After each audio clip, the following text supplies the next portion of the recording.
Assalamualaikum warahmatullahi wabarakatuh. Nama saya Fani Dunurani, NPM 17 12 0347. Di sini saya akan membahas tentang mata kuliah perspektif global, materi keempat, kelima, dan keenam. Materi keempat berisi atau kita akan membahas cryptocurrency atau mata uang digital atau Bitcoin atau menabung uang digital.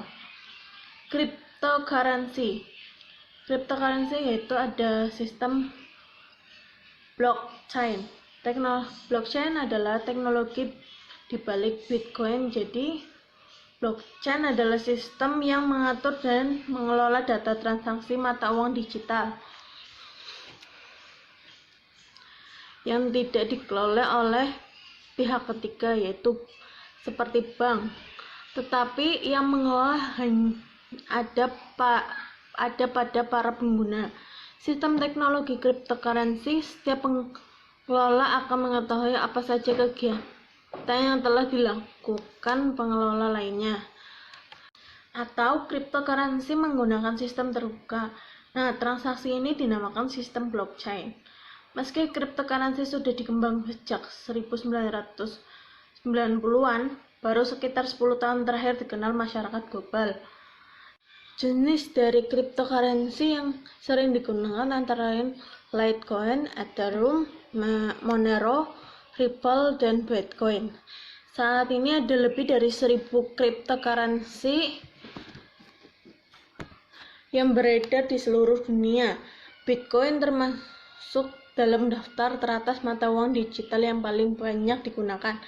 Sang pencipta Satoshi Nakamoto hanya menciptakan Bitcoin hingga 21 juta koin sesuai protokol yang sudah disepakati. Uang digital atau cryptocurrency mulai dikenal pada 2008. Pada saat ini yang pertama kali diperkenalkan yaitu Bitcoin dengan kode BTC. Pendukung alat tukar lintas dunia.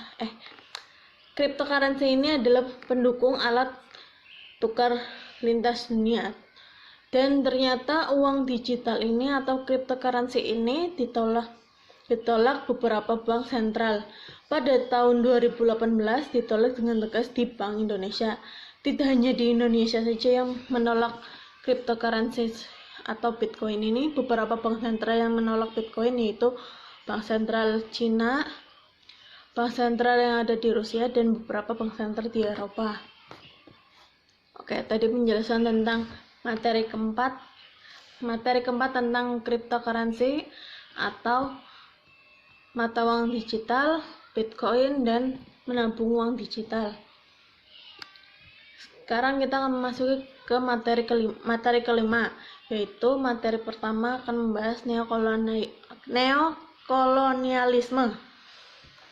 Kata neokolonialisme pertama kali diperkenalkan oleh Kwame Nkrumah, presiden pertama pasca kemerdekaan Ghana, dan telah didiskusikan oleh banyak sarjana dan filsuf pada abad ke-20, termasuk Jean Paul Sartre dan Noam Chomsky. Neokolonialisme adalah praktik kapitalisme, globalisasi, dan pasokan kultural imperialisme untuk mengontrol sebuah negara sebagai pengganti dari kontrol politik atau militer secara langsung. Nah, dalam video kolonialisme 5.0 membahas tentang penjelasan tentang pelajaran dasar bagaimana pemahaman atas survival of the nation. Survival of the nation adalah kelangsungan hidup negara, sebuah bangsa, wilayah hidup, atau teritori harus dijaga pertahanannya. Strategi penyerangan daerah lain demi kehidupan bangsanya beragam. Yang pertama, penaklukan atau annexitation, seperti yang dilakukan oleh bangsa Romawi ketika di masa Kekaisaran kurang dari 600 sebelum Masehi hingga 600 setelah Masehi. 1000 tahun Romawi tetap berkuasa, juga bangsa Mongol yang mana emasnya dijamin Kubilai Khan, yang mana seperti daratan mereka kuasai. Nah, itulah kolonialisme versi 1.0, annexation, penggabungan wilayah. Imperialisme. Pengertian dari imperialisme adalah politik yang dijalankan mengenai seluruh imperium. Orang Inggris menganggap mereka lah yang paling berkuasa karena banyak menguasai dan menjajah wilayah Asia dan Afrika. Mereka menganggap bahwa penjajah bertujuan untuk membangun masyarakat yang dijajah yang dinilai masih terbelakang dan untuk kebaikan dunia. Imperialisme merujuk pada sistem pemerintahan serta hubungan ekonomi dan politik negara-negara kaya dan berkuasa mengawal dan menguasai negara lain yang dianggap miskin dan terbelakang. Tujuannya untuk mengeksploitasi sumber-sumber yang ada di negara untuk menambah kekayaan dan kekuasaan dari negara penjajahannya. Tujuan utama imperialisme adalah menambah hasil ekonomi. Negara-negara imperialisme ingin memperoleh keuntungan dari negara yang mereka kuasai, karena sumber ekonomi negara mereka tidak mencukupi. Dasar dari imperialisme awalnya bertujuan untuk menyebarkan ide-ide dan kebudayaan Barat ke seluruh dunia, sehingga imperialisme bukan hanya dilihat sebagai penindasan terhadap tanah jajahan, tetapi sebaliknya dapat menjadi faktor pendorong pembaharuan seperti pendidikan, kesehatan, perundang-undangan, dan sistem pemerintahan. Imperialisme dibedakan dalam dua kategori, yaitu kategori yang pertama, imperialisme kuno. Negara-negara yang berhasil menguasai negara-negara lain atau yang memiliki suatu imperium seperti Romawi, Turki, Cina, Spanyol, Portugis, Belanda, Inggris, dan Prancis yang memperoleh jajahan di Asia, Amerika, dan Afrika sebelum 1870. Tujuan imperialisme kuno selain ekonomi juga termasuk faktor agama dan kejayaan. Imperialisme modern bermula setelah revolusi industri di Inggris tahun 1870. Hal yang menjadi pendorong adalah adanya kelebihan modal dan barang di negara-negara barat. Selepas 1870, negara-negara Eropa berlomba mencari daerah jajahan di wilayah Asia, Amerika, dan Afrika. Mereka mencari wilayah jajahan sebagai wilayah penyuplai bahan baku dan sebagai daerah pemasaran hasil industri mereka. Nah, selanjutnya di materi kelima ini yang terakhir yaitu revolusi industri. Revolusi industri. Nah, perkembangan revolusi industri yang pertama yaitu ditandai dengan dikembangkannya mesin uap pada awal abad 18. Perubahan besar itu merubah bukan hanya cara melakukan produksi barang dan jasa, tetapi juga merubah cara berpikir. Dahulu untuk memproduksi barang dan jasa memerlukan sumber daya yang besar. Penggunaan tenaga otot manusia maupun binatang merupakan hal yang lazim. Selain itu dibutuhkan modal yang besar untuk melakukan produksi. Dengan ditemukannya mesin uap, semua pekerjaan untuk memproduksi barang dan jasa berubah secara signifikan karena hanya dibutuhkan investasi besar di awal dan di masa depan akan mendapatkan economic scale. Pada akhir abad ke-19 dan awal abad ke-20, elektrilisasi mengalami perkembangan yang sangat pesat. Perubahan ini kita kenal dengan revolusi industri 2.0. Tokoh-tokoh besar seperti Thomas Alva Edison dan Nikola Tesla adalah bagian dari perubahan itu, dan karya mereka sampai pada hari ini masih kita gunakan dalam kehidupan kita. Maju di akhir abad ke-20, perkembangan di digitalisasi dan internet sangat pesat dan menandakan dimulainya revolusi industri 3.0 dan sebagian dari negara di dunia masih berada pada tahap ini. Proses revolusi industri ini menurut sosiolog Inggris David Harvey sebagai proses pemanfaatan ruang dan waktu. Ruang dan waktu semakin terkompresi dan ini memuncak pada revolusi tahap 3.0, yakni revolusi digital. Waktu dan ruang tidak lagi berjarak, oleh sebab itu era digital sekarang mengusung sisi kekinian.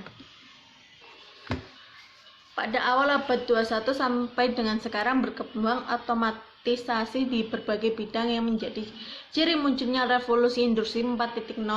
Revolusi 4.0 merupakan otomatisasi sistem produksi dengan memanfaatkan teknologi dan big data yang mengutamakan kecepatan dan efisiensi. Berbagai pabrik kini mulai menggunakan teknologi baru seperti IoT, Internet of Things. Dunia sekarang sedang berada pada fase peralihan dari industri 3.0 ke 4.0. Bahkan ada negara yang sudah berevolusi ke 5.0 seperti Jepang. Dan negara kita sendiri masih proses peralihan dari 3.0 ke 4.0. Nah, kita akan memasuki materi terakhir, yaitu ideologi dan paham negara ideologi. Istilah ideologi berasal dari bahasa Yunani yaitu idein yang memiliki arti ide, cita-cita, melihat atau memandang, sedangkan logos memiliki arti logika atau ilmu. Dengan begitu, ideologi dapat diartikan sebagai kumpulan ide, gagasan, kepercayaan, dan keyakinan yang memiliki sifat dinamis yang digunakan sebagai pedoman dan arahan untuk mencapai tujuan tertentu. Dalam menjalankan sistem pemerintahan, setiap negara juga menerapkan ideologi yang mereka yakini.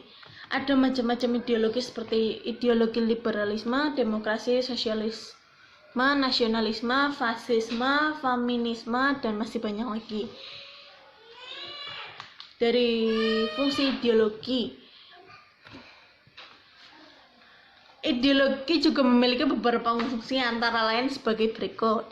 Yang pertama, pengetahuan dan wawasan yang bisa menjadi landasan untuk menafsirkan dan memahami peristiwa atau fenomena yang terjadi di lingkungan sekitar.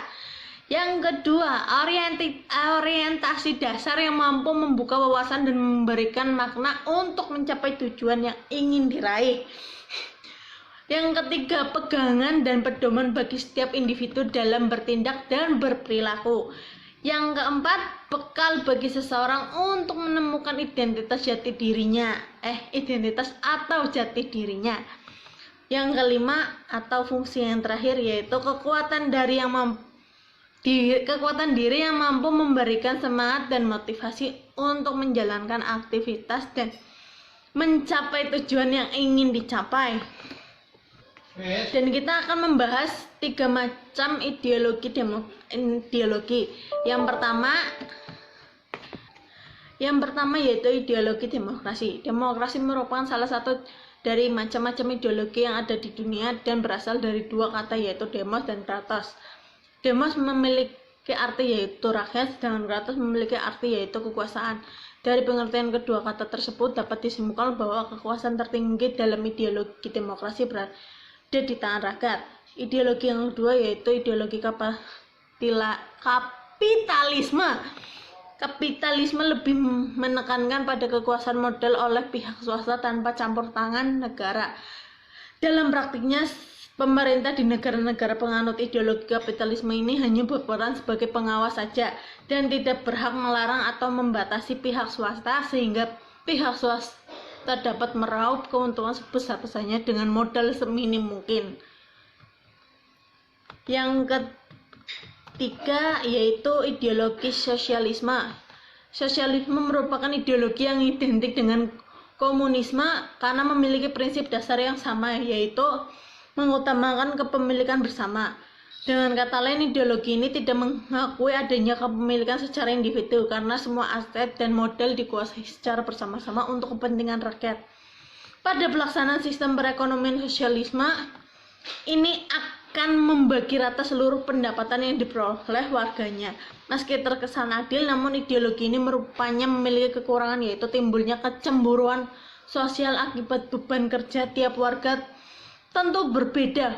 Bahkan orang yang tidak bekerja alias pengangguran akan tetap mendapatkan penghasilan yang sama. Nah, itulah kita setelah membahas 3 materi. Jadi kita akhiri. Assalamualaikum warahmatullahi wabarakatuh. Bye bye.